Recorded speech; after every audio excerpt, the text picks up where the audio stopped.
The November fog enveloped Montmartre like a shroud, turning the familiar streets into a labyrinth of ghosts. Lucien Dubois stood at the high window of his attic, watching the Sacré-Cœur Basilica being swallowed up by a gray shroud. Even the shrine disappeared in this dark haze, leaving only the ghostly outlines of its domes. Behind him, the studio was a creative mess. Canvases leaned against the walls, brushes scattered across tables, paint cans exuding a pungent smell of turpentine and linseed oil. Here, under the slanted 18th-century beams, Lucien created his works, dark, psychologically complex canvases that critics called windows into the human abyss. 15 years had passed since he had last walked further down the hill than the nearest bakery.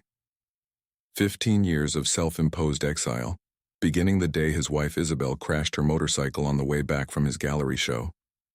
The last words he spoke to her were an argument over a critic who had called his work depressing and painful. The critic was right.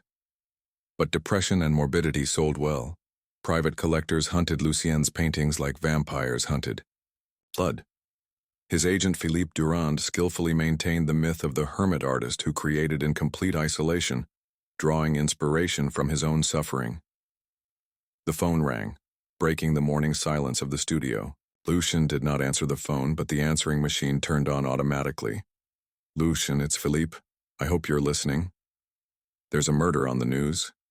They mentioned your painting. Call me immediately." Lucien's hand paused on his coffee cup. He turned slowly toward the television in the corner of the studio, an old machine that was only turned on for art documentaries. The remote shook in his fingers as he flicked through the channels, searching for news. The body of 25-year-old Céline Moreau was discovered this morning on the banks of the Seine, in the Notre Dame area, the journalist said on screen. The pose of the victim and the setting of the crime scene are strikingly reminiscent of the famous painting by contemporary artist Lucien Dubois, Ophelia in the Seine, painted in 2019. The frame changed to a photograph of the crime scene. Lucien felt the ground slipping away from under his feet. A young woman lay by the water in a white dress, her dark hair scattered over the stones, a bouquet of wildflowers in her hands.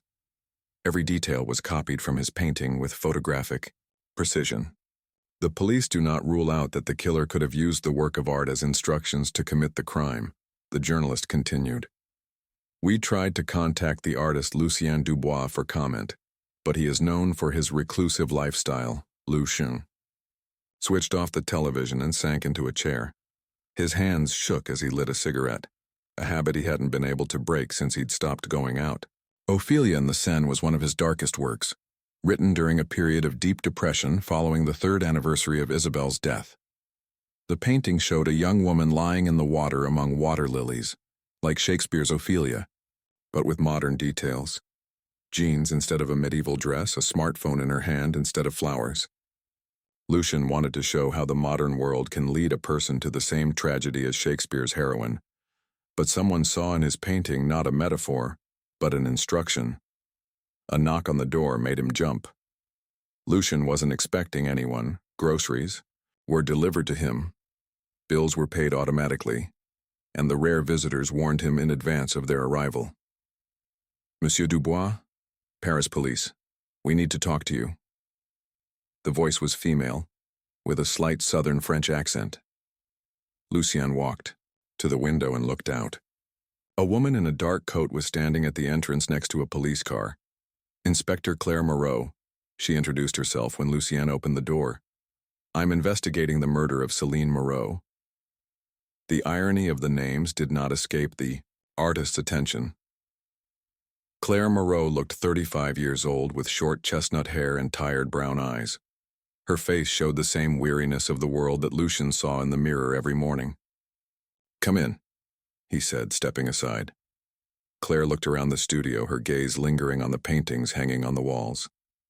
Dark scenes, distorted faces, scenes of despair and hopelessness. The creative world of a man who had stared into the abyss for too long. "Have you seen the news?" she asked. "Yes. What can you say about the similarities between the crime scene and your painting?" Lucien walked over to the easel where an unfinished work stood, a self-portrait with a rope around his neck. "I paint," What I feel, what my eyes see when I look at the world. If someone uses my art for that, then I don't know what to say. Claire took out a notepad and pen. Tell me about the painting Ophelia in the Seine. When did you paint it? Who did you sell it to? 2019, August. Painted in 3 days in a state of, well, let's call it a creative crisis. Sold through the Durand Gallery to an anonymous buyer. Philippe can give you details. Anonymous? Is this a common practice? Lucien shrugged. Many collectors prefer to remain in the shadows, especially when they buy such specific works. Claire walked over to the wall where reproductions of his paintings hung. Her gaze fell on one of them. Prometheus in the Underground, depicting a man tied to a chair in a dark basement with a look of horror on his face. And this one?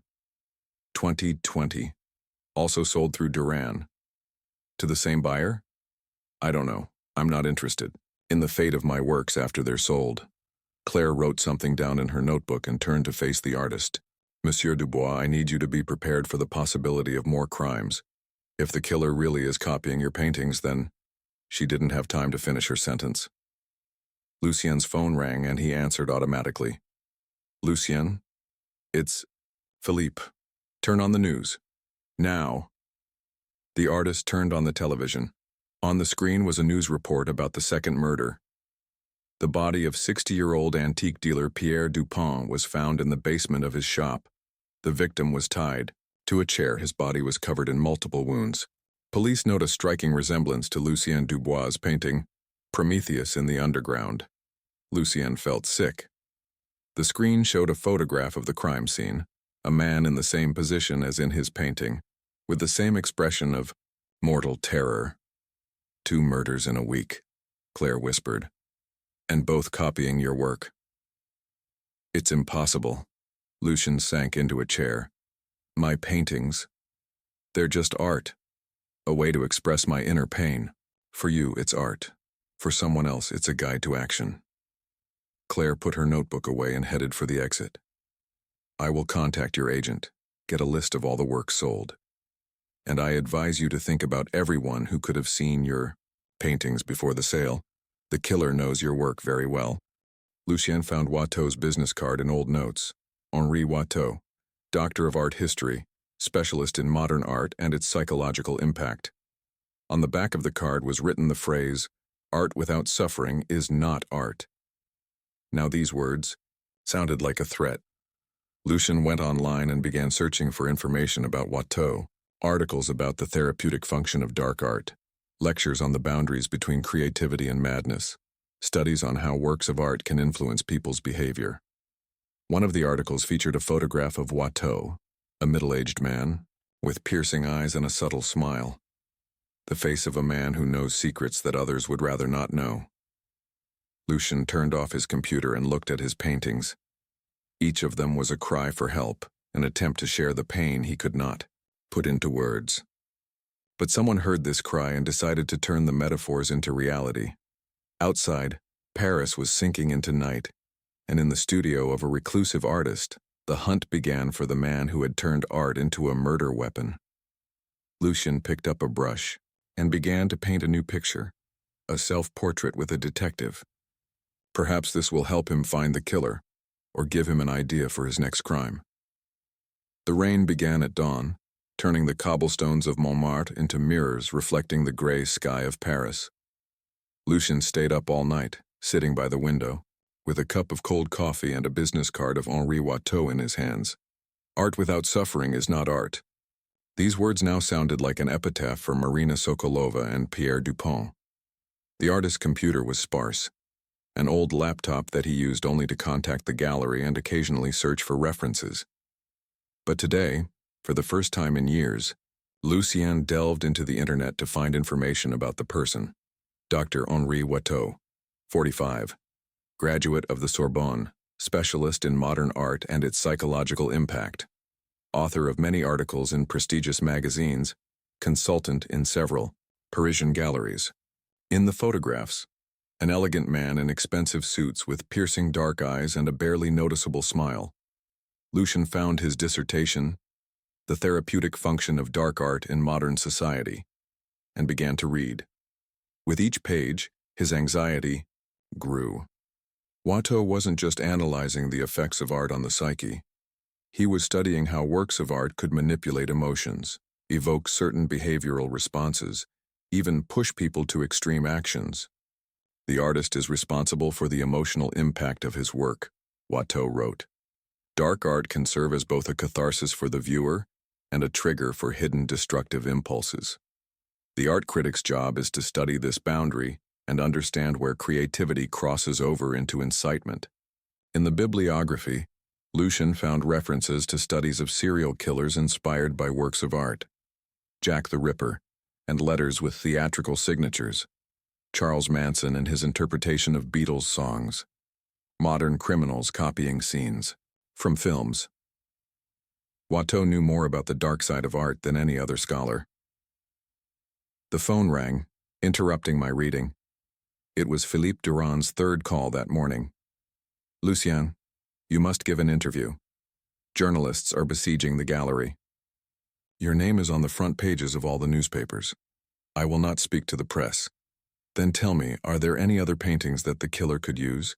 The police are asking for a complete catalog of your works."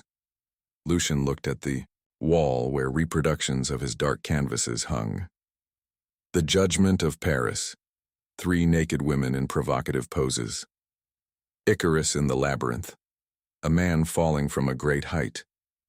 Crucifixion in the studio. An artist nailed to an easel with his own brushes. Philip, who has been buying my work in the last 2 years? You know that most transactions are anonymous. I need names. All the names. Pause. Okay, I'll send you a list. But Lucien, be careful. Whatever happens, it's not your fault. After the conversation, Lucien returned to his Watteau research. In his 2019 article, Modern Expressionism as a Mirror of Social Trauma, he found detailed analyses of several artists, including his own. Lucien Dubois is of particular interest as an artist whose work is entirely defined by personal tragedy.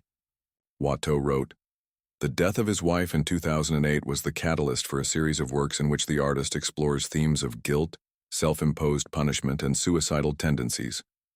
His seclusion is not just an artistic pose but a form of self-imposed prison cell." Lucien felt sick. Watteau analyzed him like a lab rat, dissected his pain with surgical precision. The painting, Self-Portrait with Rope, 2020, deserves special attention, in which the artist depicts his own suicide. This work can be seen as a cry for help or as a prediction of one's own fate. The article was published a year before Watteau visited his studio. The rain had picked up, turning the windows into murky streams. Lucien turned on the television, flipping through channels in search of the news. On Channel 3, he found what he was looking for.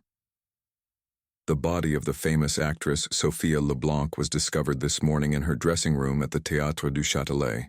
The victim was found among the shards of broken mirrors in a pose strikingly reminiscent of Lucien Dubois' painting, Narcissa Among the Splinters.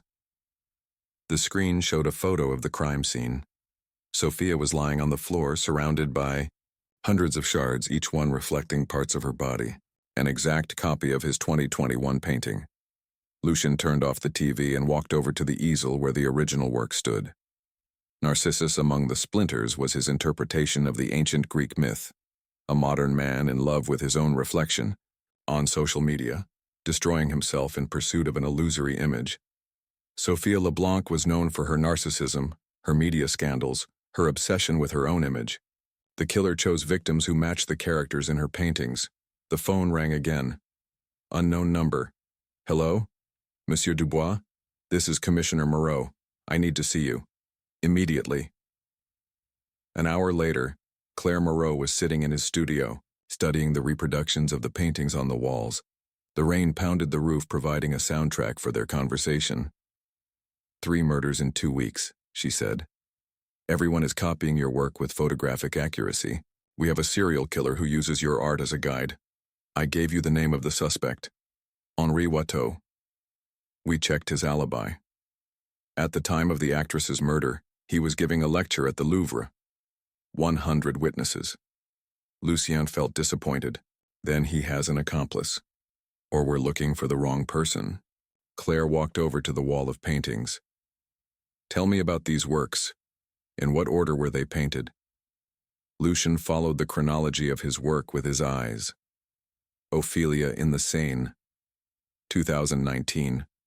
Prometheus in the Dungeon, 2020. Narcissus, Among the Shards in 2021. And these? Claire pointed to the other paintings. The Judgment of Paris in 2022. Icarus in the Labyrinth, 2023. Crucifixion in the Studio, 2024. And the last... Lucien hesitated. Which is the last one?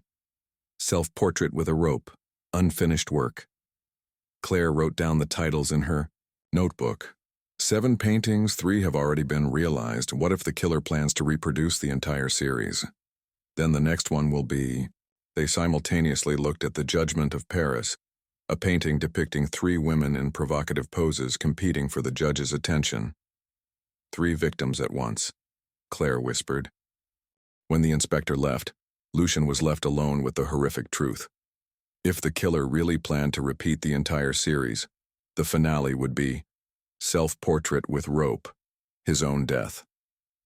He walked up to the unfinished painting and studied it carefully. The self-portrait depicted himself with a noose around his neck, standing in the same studio where he was now. Even the details of the interior were painted with photographic precision. The postman brought another letter with no return address. Inside was a photograph of the Judgment of Paris and a note. Dear Lucien, you are beginning to understand the scale of the project. Each of your works is not just a painting, but a scenario for reality. Art must be alive, real, and have an impact on the world. You have created 7 acts of a great drama, and I am only bringing your visions to life. There are 4 paintings left until the end of the cycle. Prepare for the finale. Attached to the letter was a newspaper clipping, an article by Henri Watteau about the therapeutic function of art, where he wrote, "A true artist must be ready to sacrifice himself for the sake of his art." Lucien realized that he was trapped in his own art. Every painting he had made in an attempt to cope with pain was now becoming an instrument of death. His art, born of suffering, was creating more suffering. He opened his computer and started searching for information about Watteau's lecture at the Louvre. The museum's official website confirmed, November 15, 1925, lecture, Boundaries Between Art and Reality. But something didn't add up. Lucien found a video of the lecture on the internet. Watteau did indeed speak to an audience, but his behavior seemed strange. He looked at his watch often, seemed agitated, and was interrupted several times by phone calls. At 8:30 p.m., in the middle of the lecture, Watteau excused himself and left for a few minutes. Officially, the murder of Sophia Leblanc occurred between 8:45 p.m. and 9 p.m. The Louvre was a 20-minute drive from the Théâtre du Châtelet. Watteau could have made it in time. Lucien saved the video and sent the link to Claire Moreau. Then, he continued to study information about the art historian. There were no personal photos of Watteau on social networks, only professional photos from conferences and exhibitions. But in one of his interviews with the magazine Art Moderne, he made a strange confession. "I believe that art should not be passive. A painting that hangs on the wall and does not change anyone is not art, but decoration. True art makes people act, feel, sometimes even suffer. An artist is not just a creator of beautiful images, but a guide between worlds." In the same interview, Watteau mentioned his favorite quote, "Life imitates art much more than art imitates life." Oscar Wilde. But the killer perverted this philosophy, forcing life to copy art through death. That evening, Lucien received a call from Philippe with the promised list of buyers. Most of the names were unfamiliar to him, but one caught his attention. A. Watteau Private Collection. He bought reproductions of 3 paintings, Ophelia in the Seine, Prometheus in the Dungeon, and Narcissus among the Fragments. These 3 pictures have already been embodied in reality. Lucien knew he had to act. The police were moving too slowly, and there was little time before the next murder. If Watteau was planning to recreate the Judgment of Paris, he was looking for 3 women who matched the goddesses in the painting. He opened the file with the sketches for the painting and carefully studied the models he used to create the images. Aphrodite is a blonde with sensual curves. Athena is a brunette with intelligent eyes. Hera is a red-haired woman with aristocratic features. In the painting, they competed for a golden apple, which was to be presented by Paris, a man depicted from behind, whose face remained a mystery. Lucien realized with horror that the killer was not simply copying his paintings. He was turning them into interactive performances, where he himself played the role of an invisible judge. Outside the window, the November twilight was thickening, shrouding Montmartre in fog. Somewhere in this labyrinth of narrow streets, Henri Watteau was preparing his 4th murder, turning Parisian bohemia into a backdrop for his bloody theater. Lucien picked up his brush and began to finish, self-portrait with rope. If the killer really planned to reproduce the entire series, the artist wanted to be ready for the final act. But this time he had no intention of being a passive victim of his own art. Paris was drowning in the pre-dawn darkness when Lucien finished his self-portrait with rope. 7 hours of continuous work had transformed the unfinished sketch into a prophecy. He looked at himself from the canvas, the noose tightly around his neck, his eyes expressing not fear, but a strange relief. The artist put down his brush and stood back, studying the result. If Watteau really planned to reproduce the entire series, then this painting would become the script for the final act. But Lucien had no intention of playing the victim. He dialed Philippe Durand's number, waking the gallery owner in the middle of the night. "Philip, I need you to organize an emergency exhibition tomorrow evening." "Are you crazy? After all these murders?" "That's why. Announce that I'll be showing the final works in the series. Hint that there's a 7th picture that no one has seen yet." "Lucien, it's too dangerous. It's the only way to lure out the killer." An hour later, Lucien contacted Claire Moreau. The inspector reluctantly agreed to the plan. Using the artist as bait was risky, but there were no other leads. "The gallery will be under surveillance," she said. "At the first sign of danger, we will intervene. Watteau is too smart for a frontal attack. He will come to the studio when I am alone." The day was spent in preparation. Claire set up hidden cameras in the studio, instructed Lucien on alarm signals. By evening, the whole plan seemed flawless, but Watteau got ahead of them. At 6 o'clock in the evening, an hour before the exhibition opened, the news reported a 5th murder. Cirque du Soleil acrobat Marc Richard was found dead in the courtyard of his home. Officially, it was a training accident, but the details were horrifying. The man fell from the roof of an 8-story building, arms outstretched as if trying to fly. Homemade wings made of feathers and wax were found near the body, an exact copy of the attributes from the painting, Icarus in the Labyrinth. Lucien stared at the TV screen, feeling sick. Watteau sped up. Instead of playing The Judgment of Paris, he moved on to Icarus, leaving only 2 scenes before the finale. The phone rang, an unfamiliar number. "Good evening, Lucien." The voice was calm, educated, with a slight accent from the aristocratic districts of Paris. "Henri Watteau. I'm glad you remember me. I learned with interest about your sudden exhibition. What courage, to come out of seclusion after so many years. What do you want?" "To talk about art. About the boundaries between creativity and reality. I'm giving a lecture on this topic, you know." Lucien played the recording that the police had prepared. "You killed 5 people. I made 5 works of art. I turned static images into live performances. Isn't that what every artist dreams of?" "You are sick." The laughter on the phone was as cold as the Parisian fog. "We are all sick, Lucien. Sick is the society that separates art from life. You paint death, but you are afraid to see it incarnate. Where is the integrity of the artist? Come to the studio. Let's talk face to face." "Oh, I'm already here." The line went dead. Lucien turned and saw a figure in the doorway. Henri Watteau walked into the studio like an old acquaintance, an elegant man in an expensive coat with a leather briefcase in his hand, and the smile of a collector who has found a rare object. "How did you get here?" The back door. The lock on it is quite archaic. I studied it a year ago when I first visited your studio. Watteau looked around the studio. Nothing has changed. The same atmosphere of creative despair.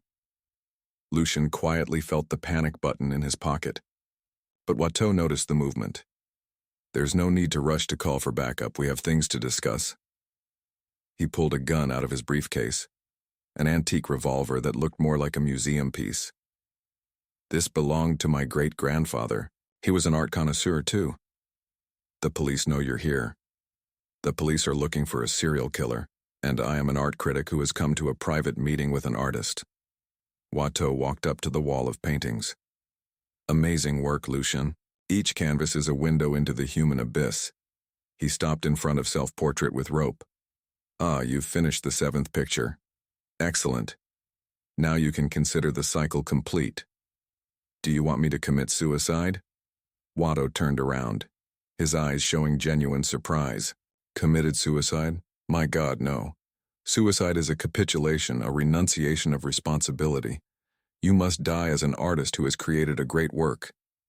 He took out a silk rope from his briefcase, the same one that was depicted in the painting.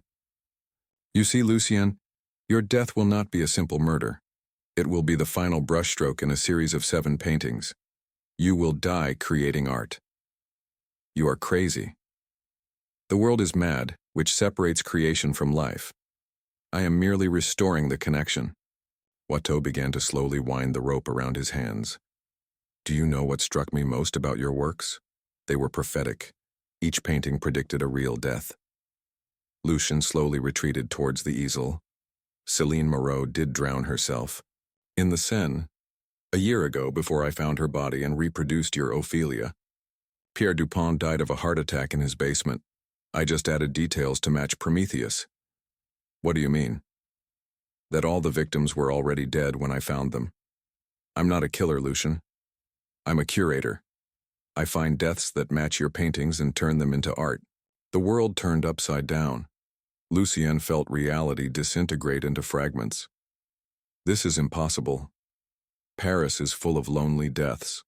People die every day, and no one notices the beauty in their last moments. I give death meaning. I turn it into part of a larger work. Watteau approached, holding the rope at the ready. But your death will be special. You will die knowing that your art has found true life. Isn't that what every artist dreams of? At that moment, Lucien realized the horrifying truth. Watteau was no ordinary serial killer. He was a necrophiliac artist who used the deaths of others as material for his installations. And the actress, Sophia Leblanc? Was she already dead too? Cocaine overdose in the dressing room. I just added mirrors and positioned the body correctly. Watteau smiled. You underestimate the number of deaths in a big city. You just have to know where to look. Lucien grabbed a brush from the easel, a long one with a sharp metal tip. But now you're really going to kill. Because your death must be planned, artistic. Accident would kill the beauty of the moment. Watteau rushed forward with the rope, but Lucien was ready. He plunged his brush into the art critic's eye, and he fell with a cry of pain. The police, led by Claire Moreau, burst into the studio. Watteau was lying on the floor, clutching his bloody face. He's not a murderer, Lucien said, lowering his bloody brush. He's worse. He's a necrophile who turns other people's deaths into works of art. During the search of Watteau's apartment, they found an archive of deaths, thousands of photographs, documents, plans. He really did find already dead people and reworked the scenes so that they corresponded to the works of art of different artists. Lucien was the last on his list, a living artist who needed to be killed to complete the cycle of creation and death.